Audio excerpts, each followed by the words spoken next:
Well,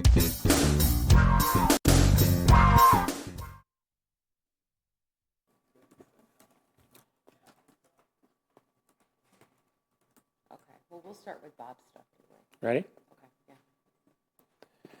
Welcome, everybody, to the special meeting of the Commission on Aging Well. We are here today, well, I'd like to call the meeting to order. We're here today to discuss transportation and find information about obtaining a bus for the senior center and operational costs. And we're seeking help from our guests who are not available quite yet. Well, we'll start. Okay, all right. So we'll start with Jim Kruger, hopefully, will be zooming in shortly. Bob Powers is the executive director of the Colonial Club in Sun Prairie. So the Colonial Club is a nonprofit. So they're their own entity of 50C31. But anyway, Bob has had his own buses for several years. He went this route years ago, and so he unfortunately had a funeral to attend, so not able to zoom in, but I did send him some questions that I thought of and asked him to answer these questions, so at least it would give us some indication of how they obtained and how they operate their buses, as well as what those costs are. So I have the questions up on the screen. Paul, can you see those questions and answers?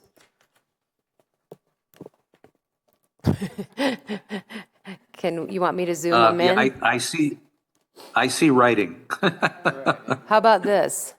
If I zoom it in. That's better. Okay, all right. That's better. Okay, all right. So I just started with simple questions for Bob. And what are their hours of operation? I can tell you they have two buses. Monday through Friday, 8 to 4 is when they operate these buses. What other transportation options do you have available? Or do you use the Dane County contracted transportation, a shared ride taxi, regular taxi, paratransit? So this is in Sun Prairie.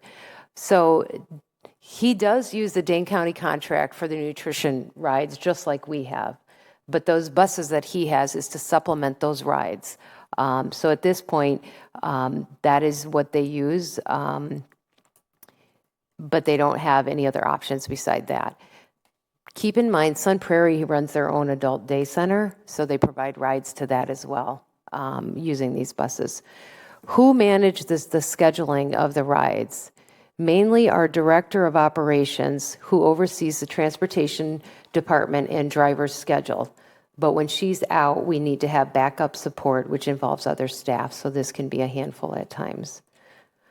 How do participants request rides? For meal sites, they usually just call the main number or email us. For the Adult Day Center, they enroll when they set up their transportation needs at the Adult Day Center. If they're not going to be coming in, they let the Adult Day Center person know, and then the director of operations, and then they let the driver know.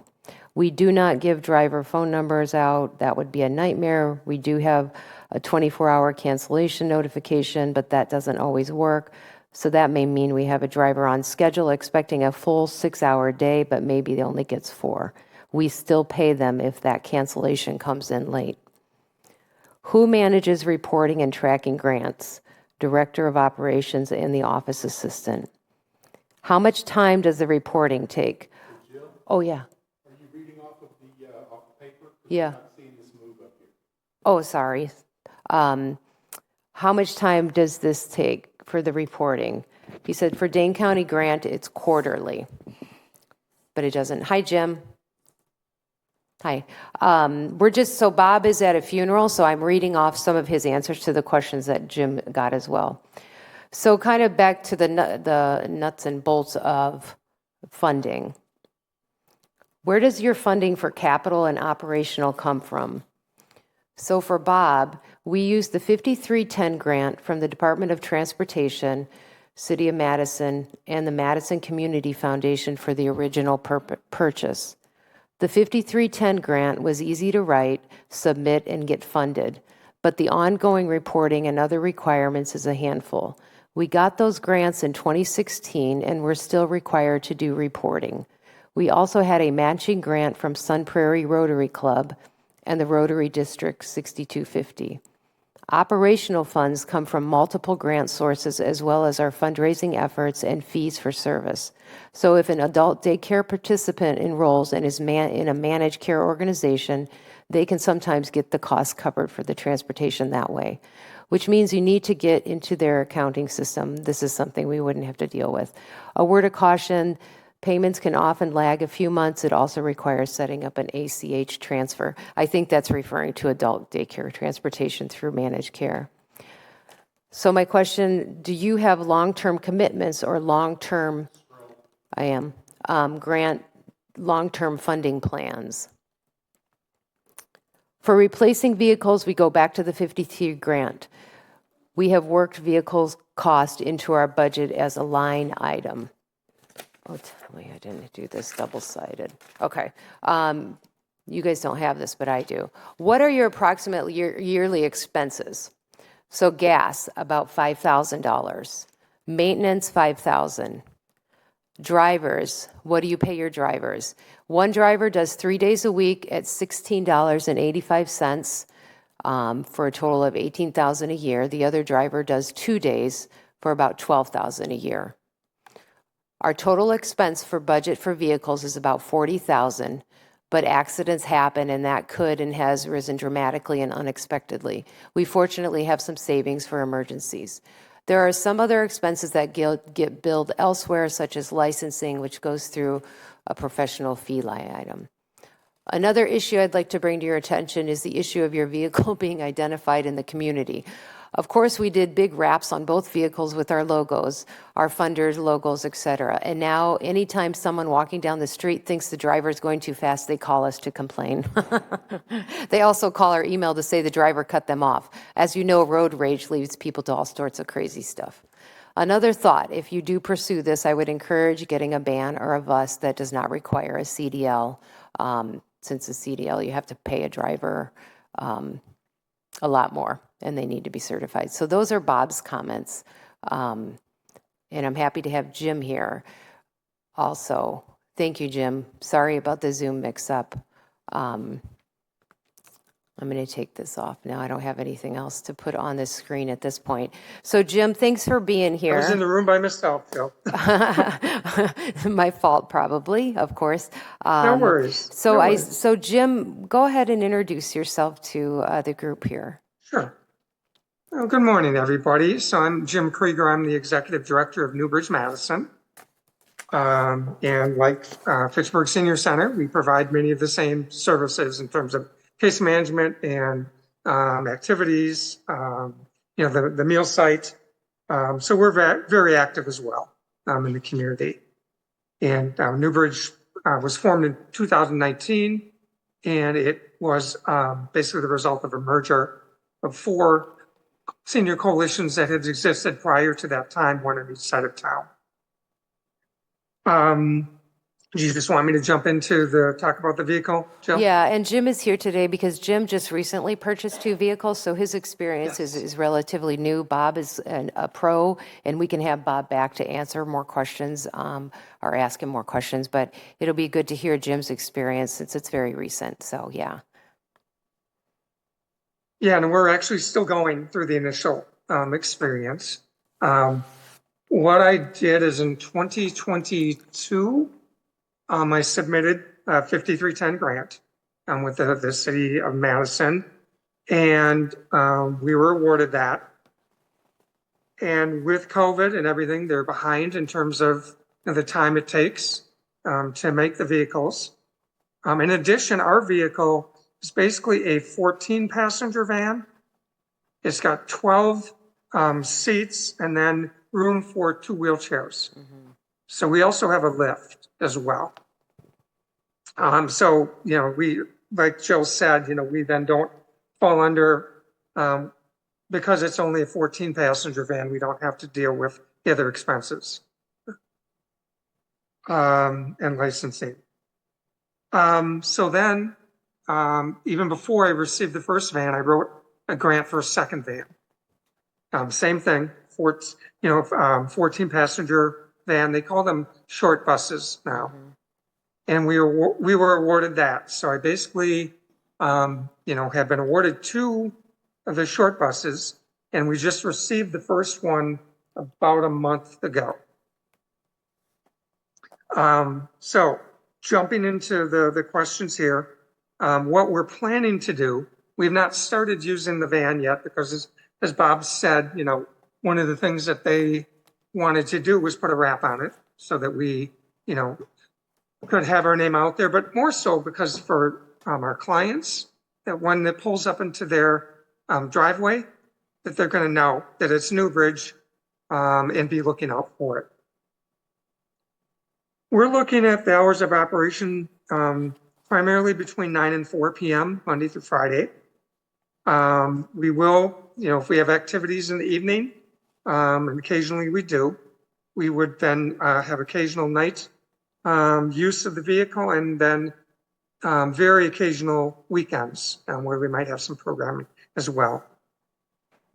One thing to know for our purposes, we're only going to be using this for rides, for activities, for programs that we do. So we're not going to be taking people to the grocery store. We're not going to be taking people to doctor's appointments. It's really just for rides to the activities that we provide. What's a little different about Newbridge Madison is we have 3 offices, but in those 3 offices, we don't have our own space to regularly provide activities. So we're dependent on collaborating with churches and community centers. For example, the Madison Labor Temple, we have some space there to provide activities. So we're taking people really all over the city into various locations. So what we will be doing. Other transportations that we have available or use to transport seniors, the Dane County contract with Transit Solutions, will continue to bring older adults to our meal sites. We do have get some funding from Dane County for shared ride taxi service, and we will continue to use that money. Some of our programming that we provide is county-wide, and so we would use the shared ride taxis to pick up the people who are farther out, as opposed to sending our van, around the county for 5 people. And then we do have, our clients do have access to paratransit. That is not really a main way that they get transported to our programs and services. How will participants request rides? As I said, rides are going to be only for activities. We are going to be hiring a staff person for one of our activities programming, and part of their position is going to be to handle registration and coordinate the rides. So I think that's something that's really important to think about. With your current staff, is that the best use of their time? Or do you want to bring on someone maybe part-time to handle that? And I guess part of that depends on how much you have going on each day. But that's certainly going to need some coordination and some thought into that. Who manages reporting and tracking of grant data? That is our executive assistant, as well as myself. And we have not started providing rides yet, so we have not yet had to do any reporting. But from what Bob said, it sounds like it's quarterly and it can be challenging. Where does our funding come from? Like Bob, it was a 5310 and then a grant from the Madison Community Foundation for our first short bus, and then the 5310, and still working on securing additional funding to pay the 25% match for the second vehicle. Not worried about it, just haven't really connected yet to get that covered. How we would do that going on One of the things that is available are the CDBG grants, and those are allowed to cover operational expenses. So we would be looking at that as one possibility for funding, continued funding. We do not have a garage to store vehicles. One of our vehicles is parked at our office location at Warner Park, and the other vehicle will ultimately be parked at our office location on Raymond Road. As far as expenses, obviously, I don't know yet because we haven't started running the vehicles. But like Bob, I put $40,000 into my budget for the first year. We will be hiring 2 drivers, and they will basically split the week, and they will be coordinating their schedules. So if some person needs a day off for some kind of appointment, or is going to be away for a while, I really want 2 drivers so I don't have to worry about if someone gets sick or something that, all of a sudden I'm driving the minibus. I made the decision that I don't want my staff driving the minibus, that I really want to, hire 2 part-time drivers to take on that responsibility. And in terms of what we'll be paying our drivers, $16 an hour is what we're starting out paying our drivers. So I guess that's what at this point in time, it's been a lengthy process. It's been a learning process. As Bob said, the grant, I think the first time you write the grant, it can look a little overwhelming, but once you take some time to look at it, it's not. And then, of course, Jill would have Bob and I certainly to help guide her through that process if she wanted that. Our frustration is just that, we awarded the money in November of 2023, finalized the contract with the city in, I think it was March or 2022. Finalized the contract with the city in like March or April of 2023. And then, of course, didn't get the van until a year later. But these vans are purchased through the state. And for our second van, we finished the contract a couple months ago. And when we are getting our vans through a dealership business called AJ Mobility.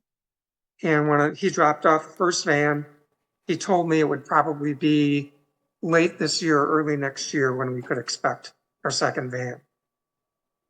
Part of what I think takes longer is that because we have the lift, that's an additional piece in terms of putting the van together. I think it's taken longer. Jim, did you do? So I'm certainly happy. Oh, sorry. Did you do Happy to answer any questions if people. Did you do operating grants as well for each van?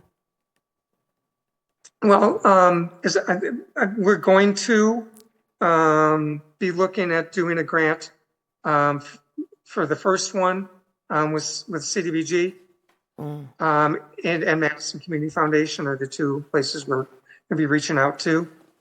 I've also with potentially one of the foundations. So still putting that together at this point. But for the first one, I take that back. I'm sorry. For the first one, we have some money from Madison Community Foundation that we have basically rolled over now for 2 years. So that you have enough cash, like the $40,000 from just Madison Community Foundation. So, because why didn't you think about 5310 for operating? Because you had the money already. They don't. Basically, initially, that's not an option when you first order the van. You can do that after, but the first year it's not an option. Huh. Okay. Good.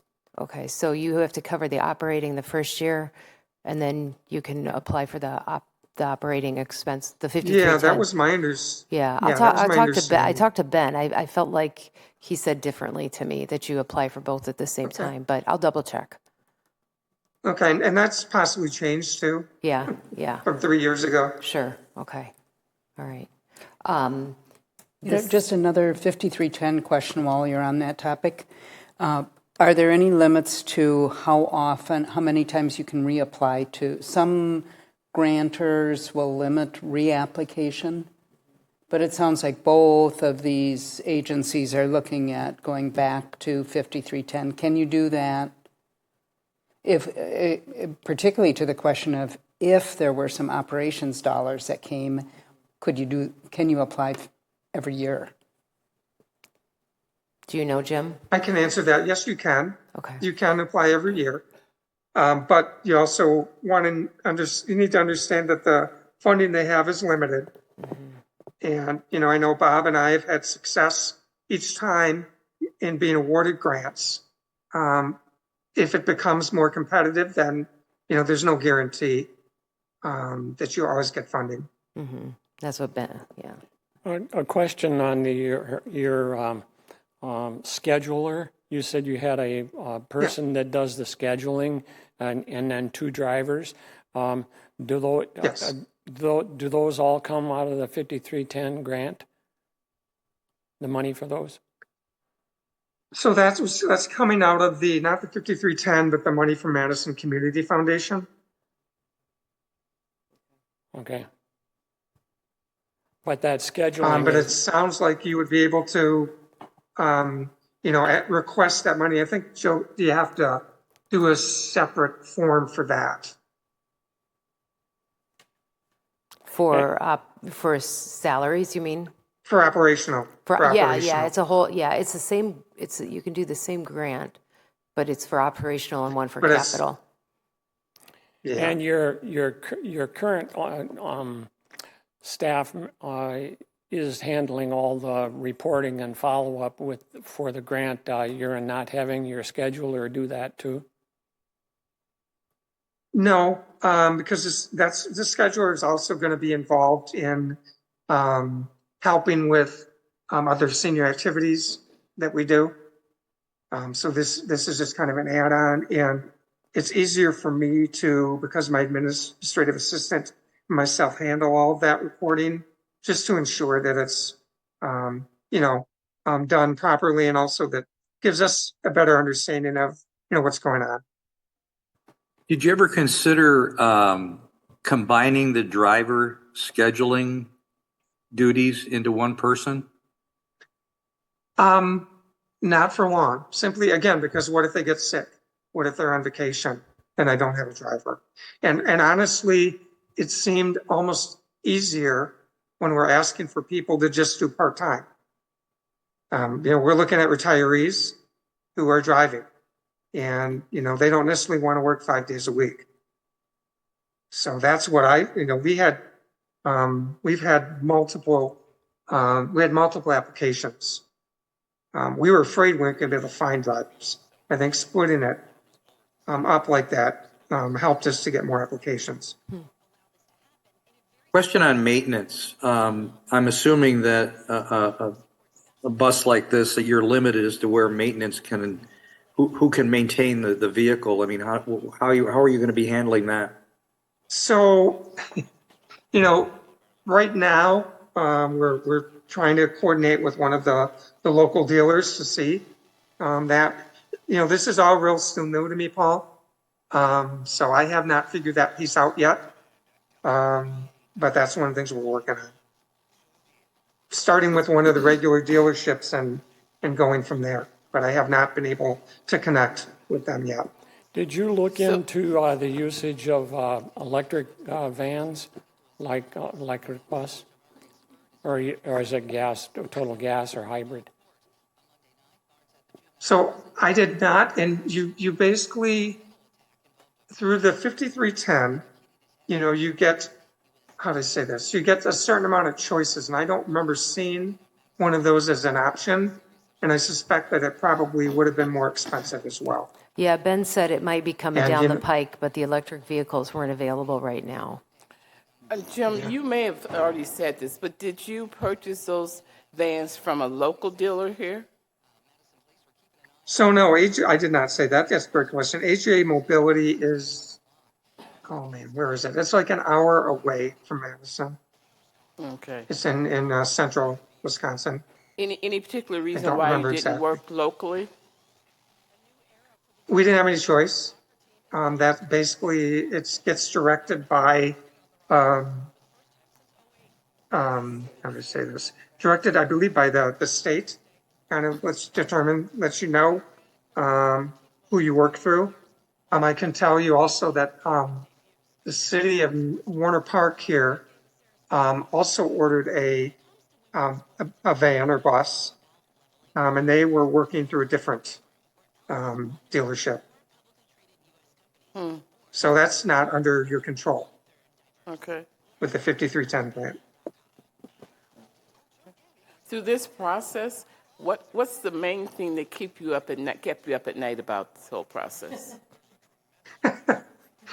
Well, I always told myself that I would never get into the running a van process because, dealing with when they break down, and worrying about vandalism on the van and accidents and those kinds of things. That's really what kind of, kept me from actually purchasing one sooner. But we've had so many problems with the shared cab rides over the last couple of years, coming out of COVID, that was keeping me up at night. That continually we were having participants frustrated with, being picked up late or the ride being missed, all those kinds of things. And so fine. And then also the cost of shared cab rides has gone up significantly because in Madison we're down to 2 providers. We're talking about getting 20 people to 30 people to an event, at one location at the same time. And, so there are only so many companies that can handle that. Okay. Why did you restrict your usage of this transportation for only activities and not other things? Because Dane County does have their service that does certainly cover, and then RSVP, for medical appointments, cover those things. Plus, I don't really want to be hauling 2 people around. That's not a great use of the driver's time and or, gas and mileage on the van to haul 2 people, to a doctor's appointment or to take one person around, in the city of Madison looking for housing. I don't believe that's not an efficient use of the vehicle.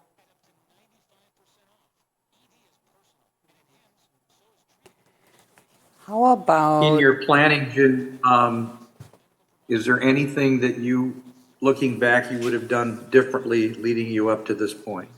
Great question. I think one of the things I would have done differently is I would have thought about, the wrap and have that design done sooner. We have not started operating our vehicle yet because it's taken a while to work on the design. And, we are working with a company to do that, but that's definitely slowed up the process there. That I think really is the main thing. I mean, there were other things that just weren't under our control, and I realized we're going to have to wait, a year, over a year to get the vehicle. And I guess maybe the other thing is I would have should have ordered 2 at first. You can order more than 1, and maybe I should have ordered 2 right outside of the gate. But I haven't done this before, so I wanted to, see how's it go with the first one. And how about insurance? Perhaps, do we have any other autos responsibility? Of course, the community or the city does, but Yeah, the senior center has one car that the social workers share. Oh, sure. But then there's, sure. it would fall under the city's insurance umbrella. So that catastrophic kind of event. is Yeah, covered. and it's a little, I mean, Jim and Bob, I am lucky to be part of a city to, once we can get the city on board, that a lot of these expenses would fall under that budget where, both Jim and Bob, they are banking on fundraising all the time to cover that cost, right? Yeah, yeah, absolutely. And yeah, that did obviously increase our insurance to add the two vans. Yeah, I know Bob, I don't know if you know, one of his buses had their Cadillac converter stolen. Yeah. Yeah, I've heard. I know that's it. I know when he told me that. That's one of the other things that is keeping me up at night is I'm hoping that no one's gonna take that from our vehicle.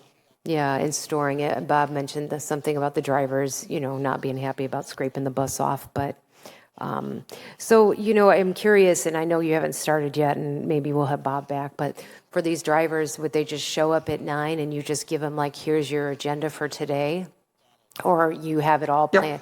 So, because they're not really just there present, like you said, if somebody says, I don't really want to stay today for this program, the bus driver's outside, he'll take you home. It's not going to be like that. We're going to bring you, and then the driver. Correct. What does the driver do in the downtime in between? Well, you guys are transporting a lot of people, so maybe there's not. We're transporting a lot of people, so we're not sure that that's going to be an issue at this point. But I mean, obviously, we haven't crossed that bridge yet. And I mean, at this point, we're basically scheduling them for, the day. And so, I'm sure potentially there's other things. One of our drivers has done this before, and he helped in terms of make sure the maintenance was done on the vehicle. So, they can potentially do some of that stuff in between.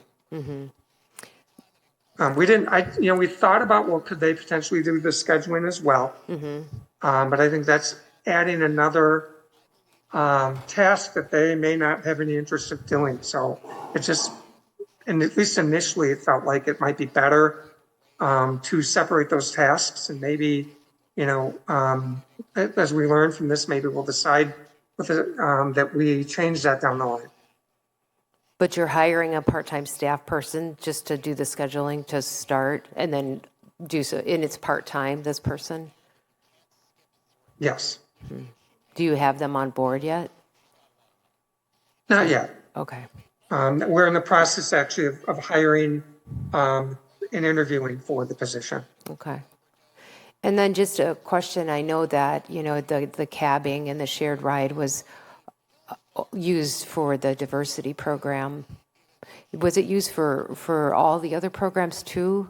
Or did people use the Madison? No. Oh, okay. Okay. It was just for the diversity program, and that that was one of the complaints too. Within the city of Madison, and certainly very valid is people could get transportation to the nutrition sites in Madison, and a lot of our programming is around those. But if there was something after that, we couldn't provide transportation for them. Right. We'd That's have to where find we're our at. way. Yeah. Okay. Yeah. So this will change that. Did you ever look at subcontracting, hiring a company like Transit or, for a student or something to provide supplemental transportation? No, because we really didn't have the funds to do it. Yeah. Yeah, that was the biggest thing. And I mean, ultimately, this gives us more control. So it just made more sense to go this route. Okay. Because you wouldn't be their only customer if you were, Yeah, that's true. contracting. Right. Okay. Think of any other questions, folks?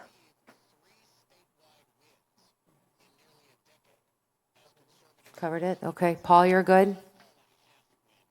Okay. All right. I'm sure I'll be in touch with maybe some other questions, but appreciate your time today, Jim. I know you're busy, so thank you. No problem. Good luck with your decision on this. All right. Thank you. Thanks a lot, Jim. All right. Thank you. Have a good day. You too. All right. So, One of the things that, both of these places had two buses. right. And I'm just wondering, is that because of the mammoth size of the community that they're serving compared to us? Or because we're just considering one bus, right? Absolutely. We would only need one. I think with Bob, because he's got the adult daycare as well, that they do a lot of transportation. And he doesn't just cover Sun Prairie, he covers almost all the way out to Cambridge. They cover a huge, huge territory. I don't know what his ridership is. And then obviously, Madison is huge and, densely populated with older adults. And so Jim is moving around a lot of people. So yeah, one bus would be sufficient for us for sure. Jill, I appreciate Jim's input and expertise. I'm wondering, do we have a handle on anybody else out there who is maybe a year or two into this process who can look back a little bit more? It looks like Jim is just embarking in a lot of areas here and doesn't have a lot of history to call on. Is there someone out there with a more historical perspective that we might tap into? Well, that was Bob Powers from Sun Prairie, who I wouldn't mind having back because he's been doing it for years. But I did recently learn that the senior center in Milton, but they're new too. They just got a bus. So this was a district-wide meeting. I can tell you Stephanie in Verona, they just got a little minivan from Epic, and they're just starting to embark on this and using staff to drive it. So I don't know where she's at with that. But I'll have to, in the District 1 of the Wisconsin Association of Senior Centers, I don't know others that have buses, but I can look outside. I think Whitewater, they are in my district. Whitewater Senior Center might have their own buses, so I could check with them too. So, and again, I think for the grant purposes, as they both said, writing that grant is pretty simple. I think that we could get that bus. We don't have a ton of time to. That was a question I needed to ask Jim because it felt like he wrote that second grant, and I didn't feel like he had his secured funding, like the 20% for capital, but he wrote it anyway. And so I'll talk to the Madison gentleman, Ben, about that because, we're looking at August 12th for a grant application. So all the ducks need to be in a row in terms of the secured funding. I think Ben did tell me we could apply for operating and capital at the same time. So the capital, which was reflected in the grant application, we're looking at $160,000 for a vehicle. And then it's good to know that those guys both put in $40,000 for operating. If indeed we can get the grant, then we'd only need $20,000 for operating. Basically, if we're looking at running it, how they're running it. So those are the things that I have to get secured before we put that grant in. Jill, we had talked about having Ben come. Are we still having him? I can have Ben come. Okay. Yeah. I can have Ben come. But, the timing, we're not that we're running out of time. And Ben, it would be easy. I could call another special meeting or have him come because already our next commission meeting is pretty quick. Ben also, so they did a educational training about the 53 grant funding, and they filmed it, so Ben was going to send me that link that would give us some information too, but I could still see if he wants to come to a meeting and talk about the application and stuff. But again, I'm not really worried about that. I think that we can get through the application. I need to make sure that where am I getting my funding? And I don't think the city's going to pay for any of this at this point. I could be wrong. I still need to. If I'm going to ask them, I need to know how much. Where am I going to look at for some other funding, which I need to start looking now? What's the cycle for Madison Community Foundation? I have done community, he was talking about CDBG, Community Development Block Grants. I did those in the past for transportation, so I know that funding is available. But does this all line up? And, maybe we don't get the bus for another year and a half, so we would have some time to fill out those applications and hope to get the grant funding. And maybe if we don't, and the grant comes forward, and we don't have enough money, we figure it out. I'm not sure. So there's a lot of questions to answer about how we're going to pay for it. That's all. That's all I want to really talk about today. You guys can say to me, well, get some grants, try to figure it out. And that's what I can do.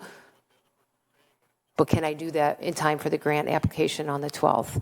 I can also talk to the city. The budget papers just came out about would they be willing to put some money in towards operating.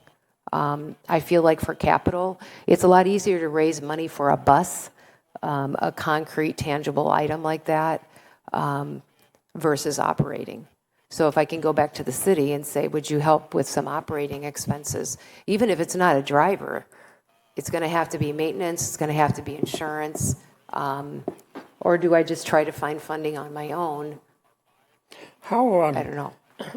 I'm not familiar with our service groups in Fitchburg, like the Rotary Club and Lions Club and stuff like that. Do you have a feel at all about, I mean, that's one of the things that Bob had done is I contacted the Rotary Club. If we could get enough,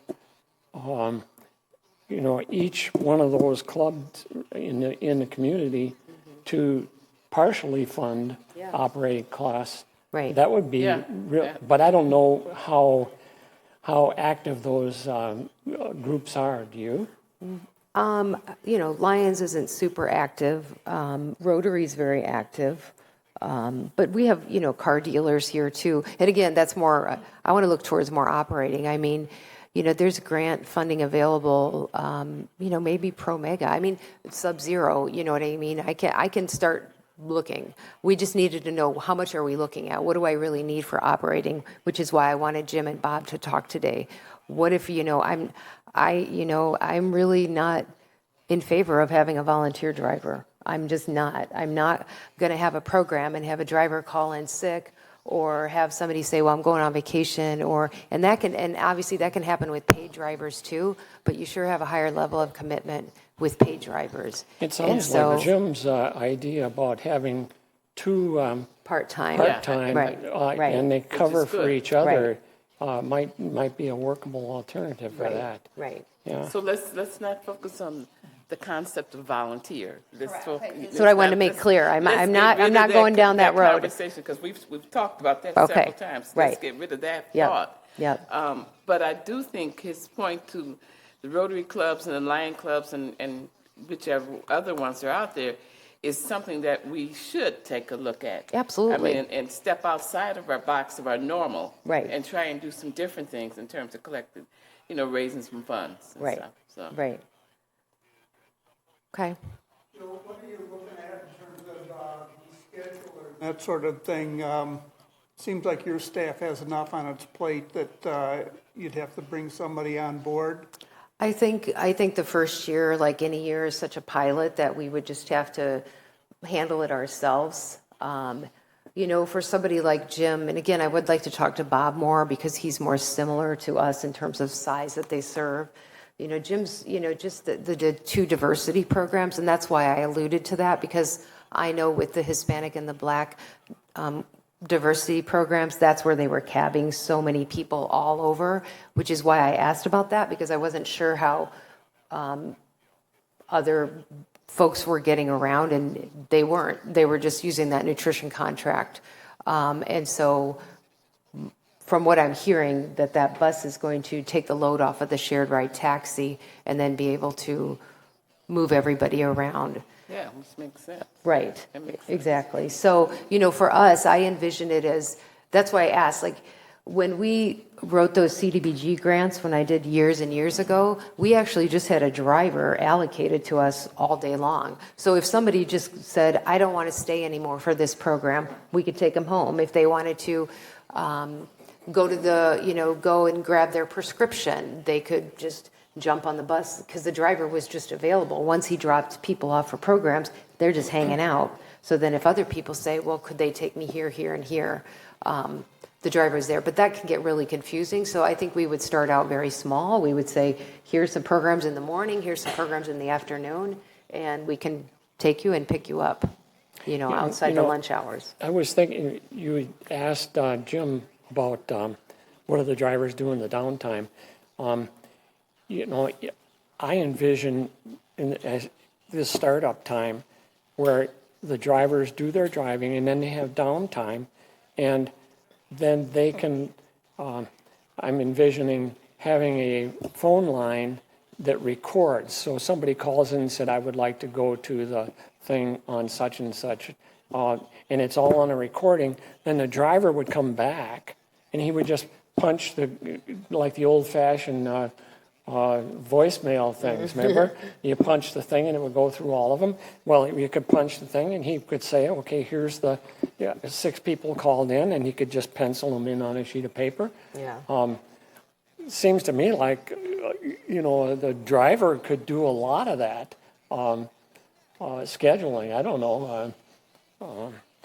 Yeah, I mean, that's some stuff that we have a pretty good system where when people call in, if they need a ride, we can spit that information out to a driver, just like we do with transit now. Obviously it's just around the lunch hour, but now even with these extended programs, the Friday Fun Day, when they call in, we put that they're going to need a ride at 3, so we can spit out that information. So I don't think that the scheduling will be too complicated right now, particularly, if we just roll it out that first year. Yeah. So you don't think that the first year we would need to No. try to get money for a scheduler? No, I don't. Okay. Nope, just drivers and the maintenance of the vehicle. So I'm assuming when he said operating, the 40,000 was all of that.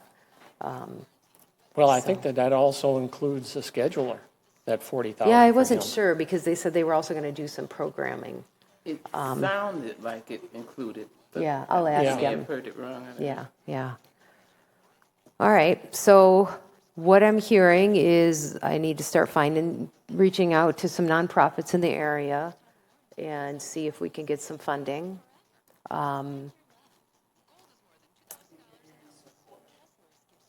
Support for capital and operating. Okay.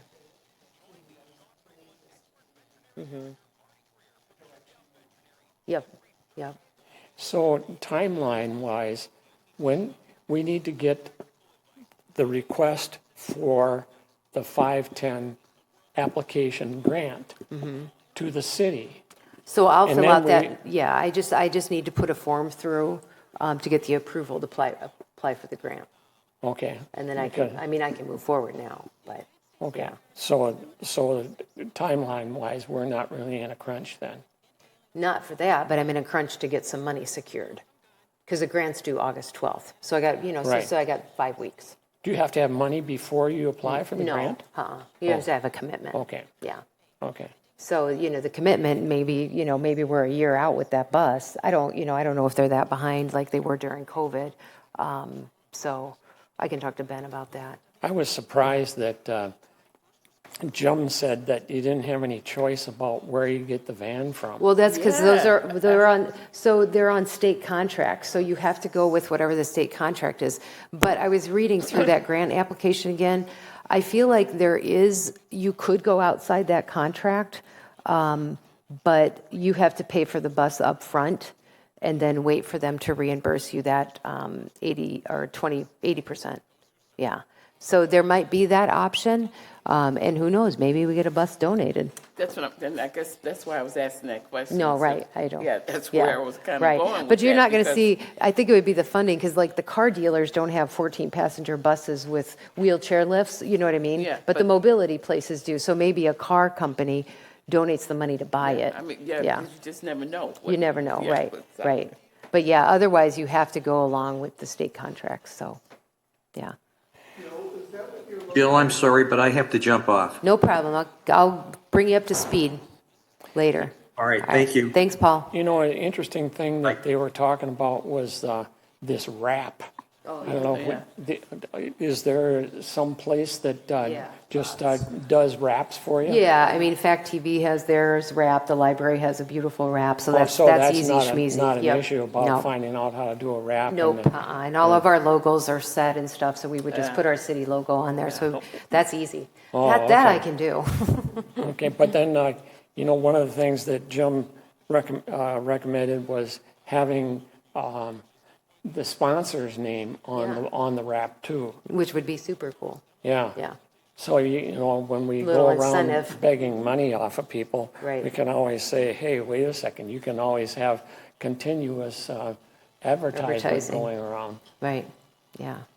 And if I'm still learning, so there's no money from the city that comes in to be able to purchase like these vehicles. So not yet. I mean, the mayor put in, there was 80,000 in for 2025, and it got pushed back to 2026. Okay. And that's in the CIP, and that's under Public Works. So it's never under the senior center. So that money was put in with the idea that they would, well, we were close to purchasing a bus several years ago. So that money's been floating around in there for the last, I don't know, 2 to 3 years. And it kind of just gets shifted around year to year because there was a moment in time that the city almost looked at purchasing a bus. And so that money was put in there. So then it would be a citywide service, not just a senior center service. But it's just, that's not really moving forward too much. So, you know, maybe with your help, we talk to the mayor about this money being set aside that goes into supporting this. What's the difference between purchasing transportation for something like this and the other entities that we purchase transportation for, like some of the other services? Right. So at this point in time, we don't, so the county contract that we have for nutrition is purchased through Dane County, so I don't really have any say-so. Okay. But since you mentioned that, I am talking to a company called Running Inc., which does a lot of just shuttles within cities. So Sun Prairie had it for a while. La Crosse has it, Viroqua. I just want to get some information from them. But like Jim alluded, you have a lot less flexibility. Yeah. You have a lot less flexibility. But then the flip side is you don't invest a whole bunch of money and you have a year to pilot something that's yours. But it's probably way more expensive, because I know it is, because with CDBG, that's what we did. We subcontracted. We had this bus available to us from like 9 to 3 every day. And it was a lot of money. And it wasn't money well spent, because there was nothing to do if it wasn't full. So, you know, it's kind of a catch-22. I mean, we could start out doing a part-time driver. Jim has so many big special programs, you know, what I'm saying, like with the diversity groups, that's what they were doing a lot of transportation for. It wasn't just an exercise class here and there, because I'm not going to get 30 people to come on the bus for exercise, you know. So I'm still figuring out how we're going to operate it. What are you shaking your head, Janice? Say what you're thinking. No, you know, in terms of your comment about just diversity classes, they vary. You know, Newbridge does a whole lot, and they do Right. great things. Right. But I don't think it's as huge and as large as we're talking right here. Yeah. So I think, as in anything, it'll grow. I think it'll grow. Yeah, And it'll grow. I've, you know, and I think I need to get over the fear of, you know, if Yeah. we invest in all this money and then I have a bus and it's not being used 24/7 and packed to the gilt, that people are like, you know, well, what are we doing here? But I think that, you know, it takes a while. There's growing pains and like finally, okay, you can call us and come to this program. You can come at 8:30 if you want to go knitting. You can come at this if you want to, you know, do this class. So. Yeah. And I can appreciate your concern about, or your worry of going down this road and investing. Well, what's the worst case scenario? Yeah. You Yeah. know, in 3 or 4 years, if it's not being utilized, then the van is sold and we redirect energy. That's not going to happen. I think you're absolutely right that once people are aware that they can come to the center for more of the day, Right. that I think you'll have just the opposite challenge, that we'll have more demand than you can accommodate. What a great problem that would be. But Yeah. truly, I wouldn't invest any energy in wondering or being concerned that it won't be Yeah. utilized. It will be. I agree.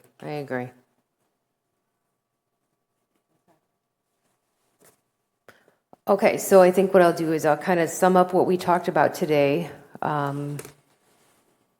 send it out. I mean, it's more of an official meeting anyway, so I'll have some minutes for you guys to share with you and start moving forward in identifying partners and supporters of our pilot, our project. Sound good? Sounds like a Sounds great great. plan. Yeah. All right. Thank you all for taking the time to come in welcome. on this special meeting. Okay. So do I hear a motion? Are we, any other comments or questions? I hear a motion for adjournment then? All right. Donald and Janice. Okay, now Okay. you can talk. All in favor? Yeah, you're good. You're Wait a good. minute, we got to vote. I know it didn't feel like an We gotta official vote. All meeting. in favor? All in favor? Yes. Opposed? Okay, All right. meeting. Thank you, guys. Motion passed. Meeting adjourned.